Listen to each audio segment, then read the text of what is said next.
Hey folks at the Social Media and Marketing Show, I hope you're good. My name's Stefan Thomas. I'm the author of Business Networking for Dummies and Instant Networking and Win the Room, which you can see on screen. And I'm going to talk to you today about networking. I'm sort of going to talk to you about networking because I'm going to talk about all of the things that we can do outside of networking events, whether that's in real life or online. I'm going to talk about online networking quite a lot. All of the things that we can do outside of networking events to make networking a lot easier. Hi, this is me. I hope you're all well. Usually when I get invited to talk at events, it's to talk specifically about what we do at networking events, whether we're conducting them in real life, whether we're conducting them on Zoom, however it happens to work. But today I'm going to talk about something slightly differently to that. I'm going to talk about trust. And trust is a really big deal in networking. A lot of the time in networking, you might hear the expressions know, like, and trust, or meet, like, know, trust. That process from when someone's first met you, although I'm going to challenge that a little bit, and I'm going to change that to the process after someone has first heard of you, up until the point at which they trust you and trust you enough to do business with you, trust you enough to refer business to you, whatever that happens to be. But I'm going to talk about that trust because it's really important. Usually when people come to me and want to talk about networking, they think it all revolves around the networking event and what we say and do at the networking event itself. But I'm really going to challenge that today because so much of networking is about what we do outside of the networking event. And even then, people misinterpret that. Because when I talk about what we do outside of the networking event, people often think that we mean what you do after networking events, following up with people, keeping in touch with people, that sort of thing. But it's more than that. There's so much that you can do before networking events, which will make the event itself so much simpler for you. And if you listen to a load of the other fantastic speakers today, they'll be talking about a load of the stuff that you can do before, and I hope to put some of that into context for you. So let's talk about building up to networking events and what you can actually do, how you can use your social media and marketing, see what I did there, to make the networking event so much simpler for you. When I turn up at a networking event, I'm in a really fortunate position that I never walk into a room full of people who I don't know. I'm always, these days, and probably for 10 years or so now, even before I wrote the books, been able to walk into a room full of, broadly speaking, warm contacts. People who've heard of me, people who know who I am, people who know what I do, people who know what I stand for. Very often people who even know about my services and what I offer. And that's not coincidence. That's not happened by accident. That's something that I have absolutely engineered over the years. And I want to talk to you about how you can do the same. Because none of this stuff is difficult. None of this stuff excludes anyone from doing it. It's all perfectly simple. But if you've heard me speak before, you'll be expecting me to say this. The real opportunity is that it takes a bit of effort, and that's where most people fall down. Most people won't put in the effort necessary to make all of this work. So let's talk about it. Let's talk about what we can actually do. You'll hear other speakers today talking about things like video, talking about social media, talking about podcasts, talking about writing content, and all of that is an absolutely essential part of networking.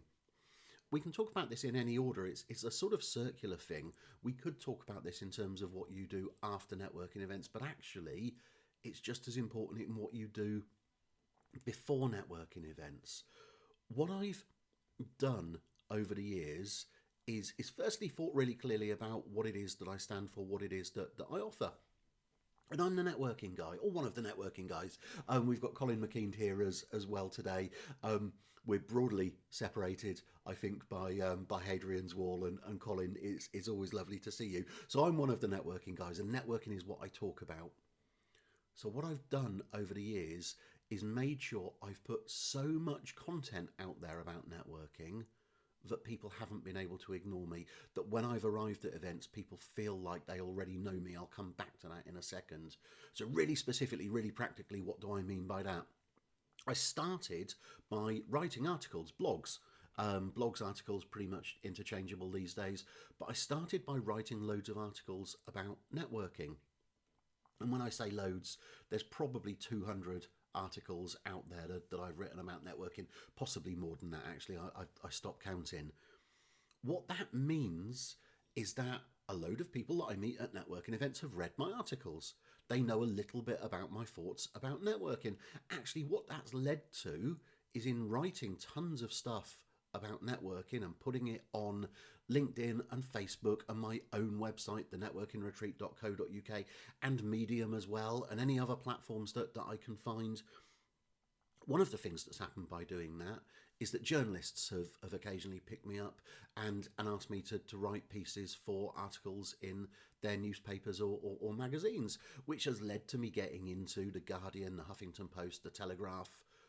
So writing articles for free, putting them out there on the internet, putting loads of useful content about networking out there on the internet. One of the first things that it led to is journalists picking up my name and wanting me to pop an article or a section of an article into their newspaper or the article that they were writing. So that's an immediate bonus for it. The other thing that it meant is that people who I was meeting had read my articles. They knew a little bit about what I stood for. And actually, more than that, some people liked the articles which I'd written enough that they shared it amongst their communities, amongst their audiences, further broadening my network, further putting my name out there. So that I'm based in Oxfordshire. I'm based in a little town called Witney in Oxford, to the extent that I could turn up, and did in 2010 in Edinburgh at a networking event, and people, including Colin McKeand, had already heard of me. They knew what I stood for. They knew the sort of thing that I wrote and talked about. So leading on from that, videos, putting videos out there. I know that there are other people who will talk in much more detail today about how to put together a great video, and they will very obviously know a lot more about it than me. But videos are really important. Talking about it from a high level, talking about it from a personal branding level, talking about it from getting yourself well known out there. There's a load of video out there on the internet of me, certainly hundreds of videos, some of it professionally recorded where I'm on stage, I'm speaking in real life. That's one of the things that I do. I do a load of videos like this where I'm just talking straight to camera, whether I'm sat here in my office, whether I'm in my home office, whether I'm out walking, whether I'm on public transport. I try and put as much video content out there as possible, and I'll explain why. It's great. It enables me to bring value to the relationships. So I'm putting useful content, videos out there about networking, which bring value to people because I'm teaching them things about networking. That's great. Being the person who's brought value to a relationship before I've even met them is a great place to start from. The other thing that it does in a really big way, I was asked to speak at the Chartered Institute of Management Accountants. That was asked to speak there. I actually spoke there 4 times. And when I asked, because I always do, I do my research, find out what's working in my marketing. When I asked the guys from the Chartered Institute of Management Accountants why they booked me, they told me that they'd been passed my name. Someone had suggested me as a speaker for the event, so that's a win, a referral, always a win. But also, they felt like they already knew me. When they'd checked me out online, having been given my name, there was so much video content out there that they could see that I could do what they wanted to pay me to do, which was stand on a stage and speak. They could see that I could do that because there was loads of video of me doing that. Plus, there was the straight to camera stuff, the Facebook lives, the LinkedIn lives, the YouTube stuff, the Instagram stuff that they found of me talking straight to camera, so they felt like they already knew me. If you think about the know, like, and trust, or the meet, like, know, trust, think about just how enormously powerful it is before you meet someone if they feel like they already knew you. I was booked to do some work for Lloyds Bank a few years ago. Yes, I'm showing off now, name dropping. One of the things which my contact at Lloyd, Paul McCluskey, the wonderful Paul McCluskey, said that he couldn't ignore me. Every time he started thinking about booking his conference, he couldn't ignore me because I was popping up on his timeline. I was putting some new piece of content out there. So imagine walking into a room full of people who feel like they already know you. They've already seen the stuff that you've put out there. They've already seen what you stand for. This is how marketing has worked for me. This didn't just come in my networking career. Actually, if we reel back to the 1990s when I was an estate agent, that's what I did for 20 years, an estate agent based here in Oxfordshire, I made a point of being the estate agent who was seen everywhere. So in those days, prior to social media, I was using the tools which were available to me at the time. I was making sure I got regular press releases in the local newspapers. No reason you shouldn't do that these days for your business. It is significantly simpler than you expect it to be. I was making sure that if there was a conversation to be had about property prices or the property market on local radio, that I would get onto local radio. I made it easy for the radio journalists, the radio presenters to get hold of me, to know who I was. I made sure that if I walked into someone's house, as well as our own marketing, the leaflets that we sent out, the letters that we sent out, our newspaper adverts, that on top of that, there was a chance that they'd heard me on the radio. There was a chance that they'd seen an article from me in the local newspaper. In being everywhere, in being visible absolutely everywhere, it made it much more likely that I would win that instruction. And nowadays, it makes it much more likely that I'll win that speaking gig, hence being here to speak to you today.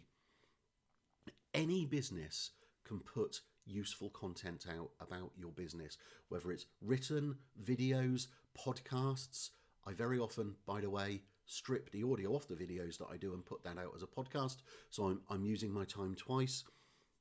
And if you're in any doubt about the content that you put out there, one big tip about social media is to join in other people's conversations. You don't have to start the conversation yourself. Something that I do every single day is look on YouTube, look on LinkedIn. That's where I meant to say. Videos don't have to be perfect. That wasn't planned. I look on LinkedIn to see who's talking about networking, and then I go and join in their conversations. And very often, then once I've joined in that conversation, people will spot that I'm the author of this book or whatever it happens to be. They'll get into conversation with me, they'll connect with me, then they'll start digesting my content. So even without putting content out there, I can join in other people's conversations and then they get to know who I am.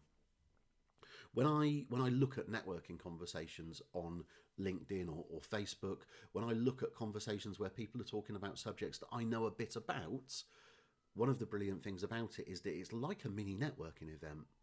If I put content out there, which I do all the time, then I'm relying on other people to see it. I'm relying on LinkedIn and Facebook to choose who sees it for me. So that's one thing. If I go and comment on someone else's post, I can be absolutely sure that they're going to see it. And actually, most of the other people who've commented on or liked their post will see it as well. And whenever that post gets shared, my comment goes along with it. And think about this. Whenever I bring this subject up in real life, people often say to me, yeah, but isn't it a bit weird going on to the post of someone you don't know and commenting? Think about how much you like it when someone comments on your post, when someone interacts with you online. Everyone else in the world is exactly the same. People love strangers seeing their content. People absolutely love people engaging with them and interacting with them. So don't be scared of doing it. And it gives you the opportunity to join in someone else's conversation. Make absolutely sure, if you're doing that, that you use those questions that other people have put out there as inspiration for your own content. My most popular ever post on LinkedIn was inspired by a conversation I had with other people about whether virtual networking is here to stay, whether we'll go back to real life networking, whether we shake hands, that sort of thing. And I put some thoughts together about that based on a conversation I'd had with someone else, and that became my most viewed piece of content ever. Join in other people's conversations, use those conversations as inspiration for your own content, and make sure that you're putting content out there yourself. 14 minutes in to a 20-minute presentation, and I'm now going to start talking about networking events. So what happens to me when I arrive at a networking event is that I'm saying hello to people, whether that's on Zoom or in real life when we go back to that, and people have already heard of me. So that if I arrive in the future at a networking event that you're at, You've seen me speak, you've heard of me. People come up to me and say, I saw that article that you wrote, I saw that video that you put out there, really agreed with, disagreed with, whatever it happens to be. But it doesn't matter, because I'm putting myself in a position where people want to speak to me rather than me having to do that thing which most of us find a bit icky, of going up and talking to strangers. And that's one of the reasons why this works so well for me. Putting truly useful content out there that resonates with other people means that when I arrive at networking events, people make a beeline for me rather than me having to go and find other people and talk to them. And that's the reason why I did it all the way along. I'm so uncomfortable as the guy who writes about networking, about going up and talking to random strangers, that I engineer situations so that I don't have to do that myself, so that they want to come and speak to me. You can do exactly the same. Let's talk about what you do at networking events, because that's important too. When I'm at a networking event, what I'm aiming to do is not to sell stuff to people in the room. And it's really vitally important that I talk about this, because this is where so many people misunderstand what networking's about. When I join in someone's conversation on LinkedIn, all I'm looking to do is make myself a little bit more visible to some new people who might be interested in networking, because down the line I sell products related to networking. When I go to a networking event, all that I'm wanting to happen is broaden my contacts, meet some new people, connect with people who know me but I've not met them yet, and strengthen the relationship with people who I've met over the years that I'm bumping into for the 100th time or whatever it happens to be. I am not going to networking events to sell stuff. So think about that in context as well. That completely defines what I say when I stand up and do my 40 or 60 second introduction, because all I'm looking to do at that stage is give people enough that they want to find out more about me, rather than telling people all about the services that I offer and hoping that they'll buy from me. A couple of things really vital to online networking. When we go to real life networking events, when we're all in the same room, what we would tend to do is look around the room and get eye contact with other people whilst we're doing our 40 or 60 seconds. In the virtual world, I'm giving you the illusion that I'm maintaining eye contact with you by making sure that I continue to talk to this camera. And I'm talking into the camera on my device to make sure that it looks to you like I'm maintaining eye contact with you. Because if I look down to my screen in a Zoom event where other people would be on the screen, then it looks to all the world like I'm looking away from you. So in order to maintain the illusion of eye contact, which bizarrely we still prefer, even though we know that it's false, even though we know logically that the person isn't actually talking to us, they're talking to a camera, we still prefer it as human beings to feel like someone's maintaining eye contact with us. It's something that has helped me to build rapport so much more quickly in online conversations, in Zoom meetings, by giving the illusion of maintaining eye contact, even though I'm giving away the secret, giving away the trick right now. The other thing which I strongly recommend that you do in virtual networking events, in online networking events, if you're not already doing it, is if you have the chance to put a written version of your 40 or 60 seconds into the chat box, have it written out ready, even have it formatted if the chat box allows that. So rather than having to furiously type immediately after you've spoken, that you've got something already typed up, ready to copy and paste it into the chat box. And what I would thoroughly recommend is putting your contact details in there, a link to your LinkedIn profile, so that after you've met, whether it's virtually or in real life, virtually, that's what we're talking about here, so that after you've met, you make it as simple as possible for people to connect with you. The other thing that you really, really should do at virtual networking events is have some way of making notes next to your screen. Whether that's a pad and a pen, which is what I've got just down there, or whether you're being very modern and making notes onto a device, but make sure you've got the ability to make notes so that you can write down the names and the business names of the people that you want to connect with. And being really clear about that as well, make absolutely sure that you leave time at the networking events to connect with people, that you don't forget it, that you don't leave it to them. So think about this really huge circle that we're going through now. After a networking event, you should connect with people. So the people that you've never met, make sure that you start a connection with them on LinkedIn. Every big opportunity starts with a little conversation. So at the end of the networking event, what you want to do is continue that conversation with the people you've started the conversation with. What those people will do, if you've met them, if you connect with them on LinkedIn, quite probably they'll then go and check out your LinkedIn profile and look at the content you've been putting out there. We go right back to the beginning. If you've got that content out there, that will massively accelerate the know, like, and trust, because people will be able to see that you're generous in your content, that you put out content which is really helpful to people, and they'll be able to see that you know what you're talking about. And guess what? If you put a ton of helpful content out there, people will never be offended if you pop the occasional advert in there for your services. This stuff all joins up.